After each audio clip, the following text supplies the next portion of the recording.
2025-26 অর্থবছরের প্রথম দিন দেশের বাজারে সোনার দাম বাড়ানোর ঘোষণা দিয়েছে বাংলাদেশ জুয়েলার্স সমিতি বাজুস। প্রতি ভরিতে সর্বোচ্চ 1,890 টাকা বাড়ানো হয়েছে। এতে নতুন দাম অনুযায়ী সবচেয়ে ভালো মানের 22 ক্যারেট 1 ভরি সোনার দাম দাঁড়িয়েছে 1,72,126 টাকা। মঙ্গলবার এক বিজ্ঞপ্তিতে তথ্য জানিয়েছে বাজুস। 2 জুলাই থেকে এই দাম কার্যকর হবে বলেও জানানো হয়েছে। বিজ্ঞপ্তিতে বলা হয়, স্থানীয় বাজারে তেজাবি সোনার মূল্য বেড়েছে, ফলে সার্বিক পরিস্থিতি বিবেচনায় সোনার নতুন দাম নির্ধারণ করা হয়েছে।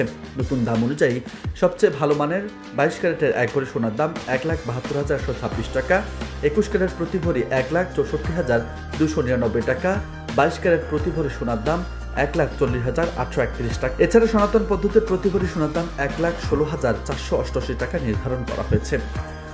সোনার দাম কমানো হলেও দেশের বাজারে অপরিবর্তিত রয়েছে রূপার দাম। দেশে 22 ক্যারেট 1 ভরি রূপার দাম নির্ধারণ করা হয়েছে 2,811 টাকা। এছাড়া 21 ক্যারেট প্রতি ভরি 2,683 টাকা, 18 ক্যারেট প্রতি ভরি 2,298 টাকা এবং সনাতন পদ্ধতির প্রতি ভরি রূপার দাম 1,726 টাকা নির্ধারণ করা হয়েছে।